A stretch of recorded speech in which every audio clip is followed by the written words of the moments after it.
Dear students, आप देख रहे हैं Manikant English point YouTube channel. मैं हूं मणिकांत सर। इस वीडियो में मैं आपको सेंटेंस के अध्ययन के बारे में बताने के लिए जा रहा हूं। तो यहाँ लिखा हुआ है selected examples on 4 kinds of sentences.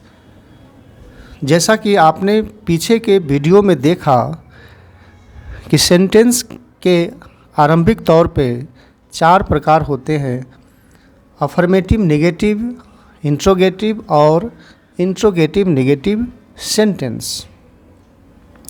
तो इसमें मैंने वैसे हेल्पिंग वर्ब को चुना है जो हेल्पिंग वर्ब पहले से ही अफर्मेटिव सेंटेंस के वाक्यों में मौजूद होते हैं, और कुछ ऐसे हेल्पिंग वर्ब हैं जैसे डू, डज और डिड जो अफर्मेटिव सेंटेंस में हेल्पिंग वर्ब के रूप में मौजूद नहीं होते हैं और जिन्हें अलग से दिया जाता है सेंटेंस को चेंज करने के लिए।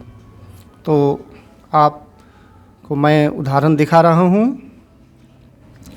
आप यहाँ देख सकते हैं लिखा हुआ है राम आम खा रहा है। यह अफर्मेटिव सेंटेंस हुआ। Ram is eating a mango. फिर राम आम नहीं खा रहा है, नहीं लगे रहने से यह नेगेटिव हुआ। और अंग्रेजी में जो हेल्पिंग वर्ब है उसमें नॉट लगा देंगे, तो हेल्पिंग वर्ब इज है। तो इस तरह से Ram is not eating a mango. फिर है इंट्रोगेटिव सेंटेंस, अर्थात प्रश्नात्मक वाक्य।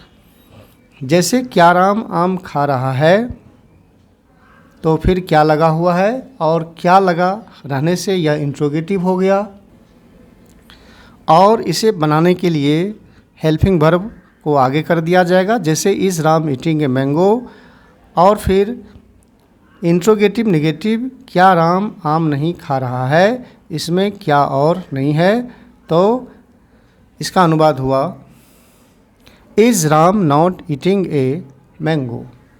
तो ये इस पर आधारित हैं। अब मैं आपको डू पर आधारित वाक्यों को दिखा रहा हूँ। आप देख सकते हैं डू पर आधारित लिखा हुआ है अफर्मेटिव सेंटेंस, मैं आम खाता हूँ, आई ईट ए मैंगो।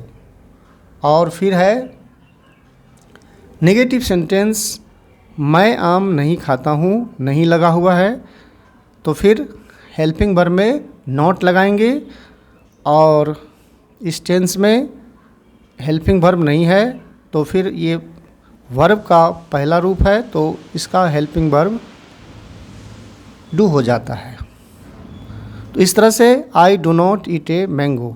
फिर क्या मैं आम खाता हूँ, क्या लगे रहने से इंट्रोगेटिव हुआ, हेल्पिंग वर्ब आगे करेंगे। Do I eat a mango. फिर क्या मैं आम नहीं खाता हूँ, do I not eat a mango. और इसमें यह ध्यान देने की बात है कि ये डू जो शब्द आए हैं इसके साथ हमेशा जो इट आया है अपने वर्ब 1 के फॉर्म में है। अब आप डज पर आधारित वाक्यों को देख सकते हैं। लिखा हुआ है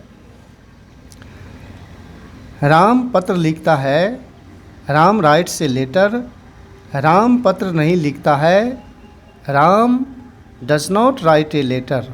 फिर क्या राम पत्र लिखता है, does Ram write a letter. और फिर क्या राम पत्र नहीं लिखता है, क्या नहीं है, इंट्रोगेटिव नेगेटिव, तो फिर does Ram not write a letter. तो इस वाक्य में भी इसके अफर्मेटिव सेंटेंस में हेल्पिंग वर्ब नहीं है, और इसके लिए हेल्पिंग वर्ब डज अलग से प्राप्त किया गया है। और डज आने के बाद यह जो राइट्स है अपने वर्ब 1 के फॉर्म में ट्रांसफ़र कर गया है। अब आप डीड पर आधारित वाक्यों को देखें। डीड पर आधारित वाक्य हैं और इसका प्रयोग पास्ट इंडेफिनिट टेंस में किया जाता है। जैसे अफर्मेटिव सेंटेंस है वह घर गया या गया था या जाता था, तो फिर लिखेंगे ही वेंट होम। और फिर इसका नेगेटिव रूप हुआ वह घर नहीं गया, तो अब हेल्पिंग वर्ब लिया गया है। ये वर्ब टू का हेल्पिंग वर्ब डिड होता है, तो he did not go home, और डिड आने के बाद यह जो वेंट है अपने वर्ब वन फॉर्म में चला गया है। फिर क्या हुआ घर गया, तो हेल्पिंग वर्ब आगे कर देंगे डिड को, तो डिड ही गो होम, और इंट्रोगेटिव नेगेटिव क्या हुआ घर नहीं गया, तो फिर did he not go home. तो ये कुछ सेलेक्टेड एग्जाम्पल्स हैं जो इज़ और डू डज डिड पर आधारित है।